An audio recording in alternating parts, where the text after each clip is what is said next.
Okay, so I'm Sam Lockery, and I'm gonna make Scottish drop scones. They're pretty easy to make in my opinion. Don't require a whole lot of ingredients, a lot of stuff you can kind of just buy in bulk and keep on hand. They're super versatile. They're called Scottish drop scones. There's not a whole lot of difference between them and like your traditional scones. The only kind of thing is they're called drop scones because instead of having to like roll out your dough, make it all into the right forms, cut everything, measure it all, blah, blah, blah, you can basically just take the spoon at the end of it and drop your dough right onto the tray. So to start, you're gonna wanna preheat your oven to 400 degrees. So you're gonna wanna start with 3 cups of flour, hold on a second, I have my recipe written down here, I swear. About 1/3 cup of granulated sugar or white sugar.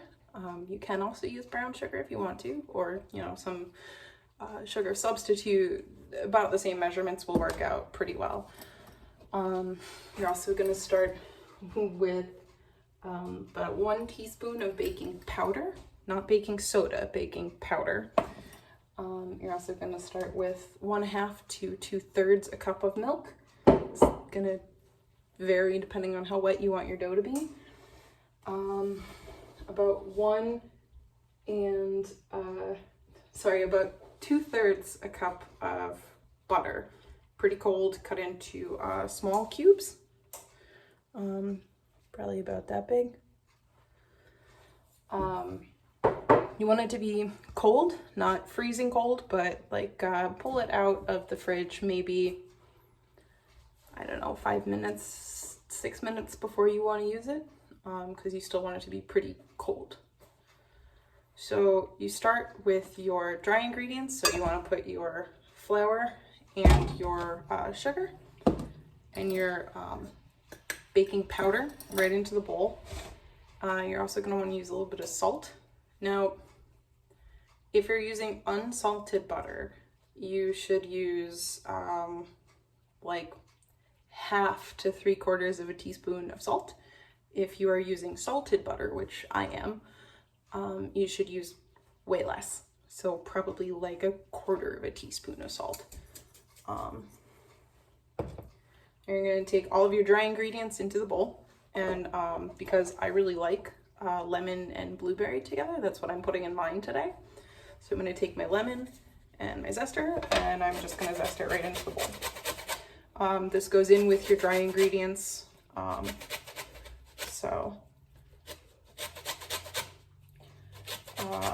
Just gonna put it right in there. Now you're gonna take a whisk and you wanna whisk it all together. Not too crazy or else you're gonna end up with, flour all over your face. You can make this with a stand mixer too. I just don't have one.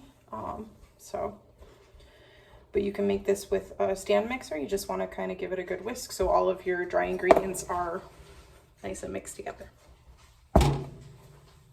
Then the next thing you're going to want to do is you take your butter, your cold butter, and you want to take it and add it in. If you're doing this in a mixer, turn it on like the lowest setting and just let like the dough hook do the work, and put in butter maybe 1/4 cup at a time, if that. If you're doing this like I am by hand, then you're going to want to just add in some of it and give it a good stir. You want to make sure all of your butter gets coated in flour. And the other thing to do too is, after deep washing of your hands, after a deep clean, deep scrub of your hands, you can just stick your hand right in there and give it a good mix. You want to make sure you're breaking up your butter. So as you can see, we started off with butter about this size. After it's all been mixed together and done and dealt with, you want it to be in small chunks about the size of a pea. So maybe like this big, little tiny thing. But it still needs to be a little chunky. You don't want it to be totally blended together, because I don't know if you've ever eaten like a nice airy scone, but they get those fun air pockets from when the butter melts while cooking. So you definitely want to make sure you're still leaving chunks of butter. Like I said, turn your mixer on its lowest speed, and just mix in bits and pieces of your butter as you go, little chunks here and there. And if you're doing it by hand, just, you know, do it in bits and pieces anyway. You know, whatever. It'll kind of work out in the end. One of the reasons I love making these is, A, they're super easy. So my oven's preheating right now. I'm mixing my butter in you know, small bits, one kind of piece by piece. Making sure that my flour, my baking powder, my salt, and my lemon zest in this case are just all nice and mixed in there, mixed in with the butter.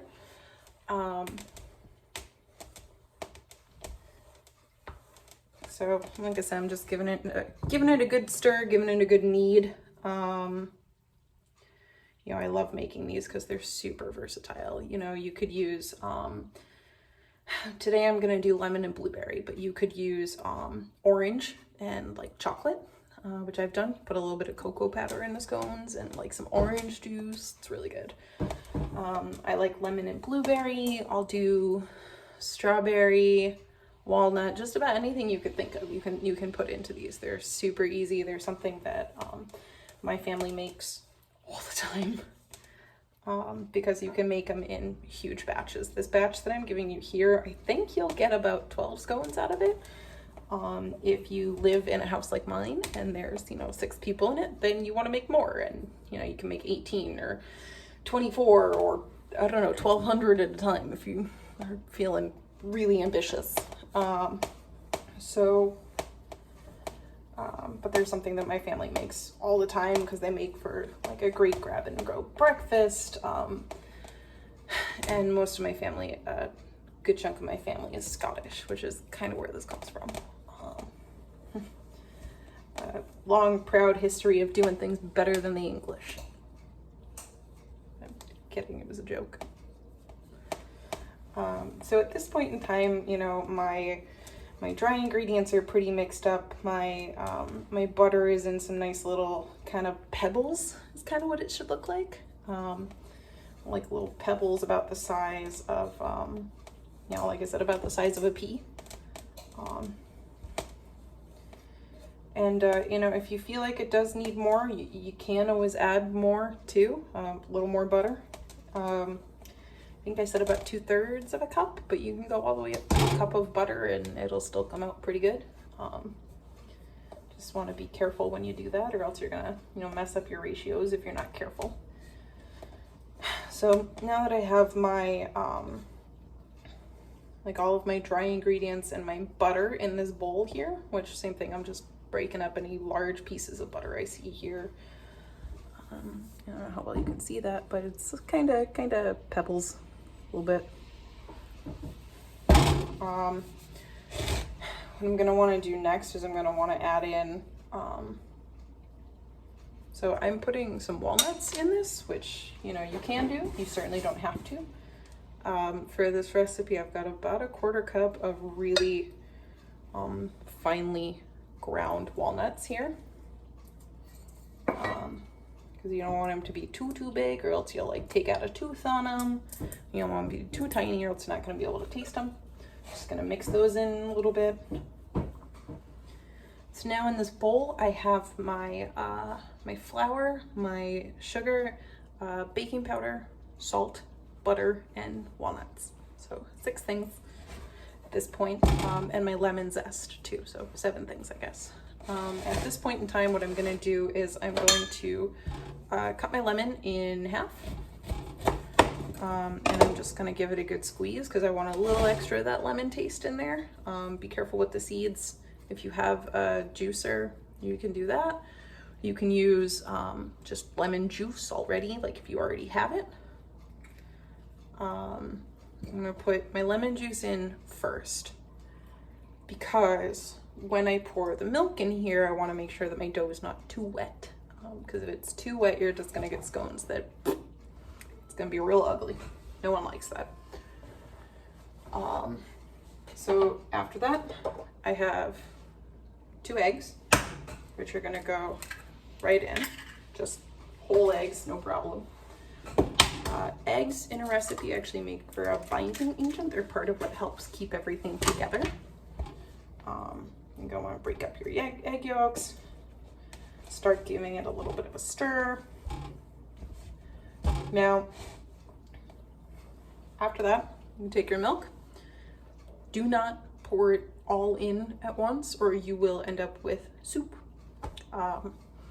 If you have already poured all of it in, you can add a little more flour, a little more baking powder, and be totally fine. So I'm gonna start by pouring probably about a 1/4 cup in.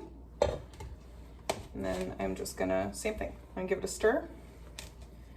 What you're looking for here is something in between pizza dough and pancake batter. So obviously I can tell right now that I need way more milk in here than what I currently have. So I'm gonna add a little more in. Same thing though, don't wanna pour it all in. It's a lot harder to take stuff out than it is to put extra in if you need to.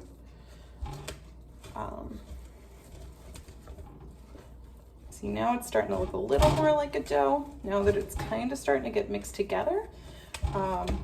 Which again, if you're doing this on a mixer, do it on like a low to a medium speed. If you're doing this by hand, you can do it with a spatula, or you can just stick your hands right in there and, I don't know, knead it, do whatever you do. So you can absolutely do something like that. Same thing, just kind of gonna continue to add a little bit in, a little bit in. That's almost all of my milk, so at this point I'm definitely closer to the like 2/3 of a cup than I am a 1/2 cup. But again, that's really dependent on, you know, personal taste, I guess. And this is the point in time where if I was making orange and chocolate scones, instead of using milk, I would use orange juice. I've done that before, that usually goes over pretty well. So at this point in time, you know, I think I've used just about 2/3 a cup of milk. It's a fairly wet dough. You can see it, it's pretty sticky, but it still definitely will hold like a shape. So again, definitely not pancake batter, for sure. And at this point in time, because I'm doing blueberry, I'm going to add in my blueberries. Now the kind of tricky thing with using a blueberry like a fruit is that you want to make sure that you're folding it into the dough. And I'll show you what that means too. So at this point in time, if you're using a mixer, I would highly suggest stopping and just using a spatula to fold all of this into your dough. But you can continue to use a mixer. You can use it on like a super low speed if you want to. So I'm gonna take the first of my blueberries here, and they just kind of go right into the middle. What you're gonna wanna do is you wanna kind of stick your hand or your spatula down along the side of the bowl, pull it towards you and fold it over. So let's see if I can show this really quick. Goes into the side of the bowl, I'll pull it right over, fold it in and give it a good press. You don't want to work it too hard because you're going to break all of your blueberries. Same thing, so I'm just kind of hand down the side, pulling it towards me, folding it over and pressing it down gently. For this recipe, I'm probably going to use like a cup's worth of blueberries, somewhere right about there. Yeah, and we have to make sure that they won't kill anyone. Oh yeah, those ones are definitely poisoned. I for sure poisoned those ones. Same thing. Same thing. Those two were okay. You could have fed those to someone. Oh, okay. Well, now I know that you've eaten them. Same thing not though. This one. Same thing. These three are okay though. Those 3 okay. Good. The next ones might poison you though. Let's find out. All Shall right. we? Well, Let's find out. 2, 3. Crunch. See, this is what I mean when I said that making scones is a family affair. this whole time, same thing, I'm hand down the side of the bowl underneath the dough and pulling it towards me. So down the side, pulling it towards me, pressing it down. Ignore the floating hand behind me. You know, if you do break some blueberries, it's certainly not the end of the world. How could you? What is it they say? What's the saying? What's the saying? Can't make scones without breaking a few blue. Nope, that's eggs and omelets. Hold on a second. I'm getting there. I said eggs and omelets. Nobody says that. Okay, so again, I'm just folding my blueberries in. You can use as many or as little as you want to. Like I said, for this recipe, I think I used a little over a cup because I really like scones that are more blueberries than dough. That's definitely my preferred way of doing things. So at this point in time, I have a dough that is, it's super sticky. It's just kind of all over everything here.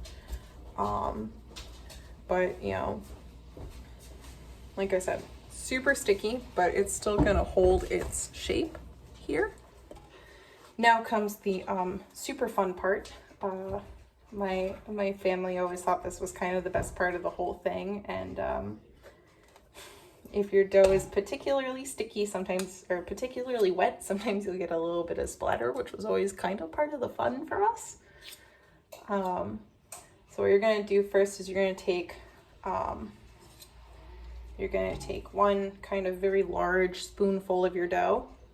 Your second spoon, you're just gonna right on there, and that kind of helps form it a little bit. Doesn't need to be perfect, just mostly on the spoon. And then you take like so, and you get to find out why they're called drop scones. Just like that. Now, at no point did I actually hit the tray with the spoon.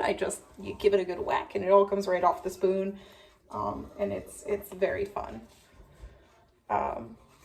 So my trays are lined in parchment paper, which my grandmother has a very fun story about, or had a very fun story about, using wax paper one time instead of parchment paper, which is a large no-no and a really surefire way to set your oven on fire. Fun fact. So same thing, just kind of making sure. This one has like a little bit of a straggler on the end, so I'm just kind of shaping it out a little bit better so it's a little closer to circular, but doesn't have to be perfect. Just has to taste good. Same thing, right onto the second spoon, whack. You know, partially just because it's fun to do, but partially because it does help flatten out the bottom of your scone, which promotes more even cooking. So there.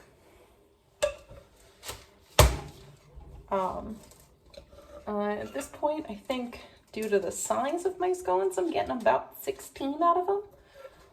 But you know, you can get anywhere from, I don't know, 10 to 20, depending on what size you make your scones. But I'm gonna make mine a pretty good size, and that's gonna just mean that they're gonna take, hopefully, just a nice amount of time to cook and all that fun stuff. These are kinds of, I ate stuff like this for breakfast all the time, growing up. You know, most, like I said, a good chunk of my family is Scottish. It's something we do. Now, I have heavy cream and a pastry brush. The heavy cream part is important. You can use whole milk, but it's not gonna work the same. So preferably heavy cream. I have heavy cream, a pastry brush, and some sugar in the raw, which is that like real nice brown granulated kind of sugar. So what I'm going to do is I'm going to take my pastry brush. I'm just going to hit the top of my scones with it. Again, doesn't have to cover the whole thing. Just make sure that it kind of browns really nicely on top. So I'm just going to hit the top of my scones with that. So it's like a nice kind of thick coating on there. Put that in there. And then it also helps helps give your sugar in the raw something to hang on to here. Or you can just use, you know, regular sugar if you want to top them with something kind of fun, or powdered sugar when they come out of the oven is always good. And I'm just going to sprinkle a little bit of that on top.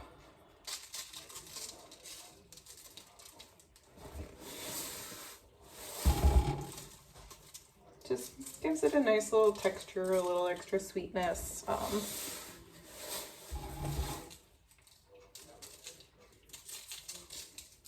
And then they are going to go in the oven, just like that.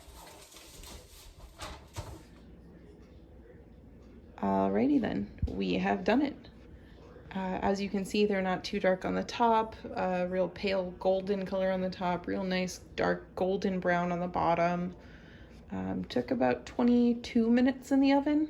Start at 20 and then just, you know, double check them and make sure you're still good afterwards. So congratulations, you have done it. Scottish drop scones.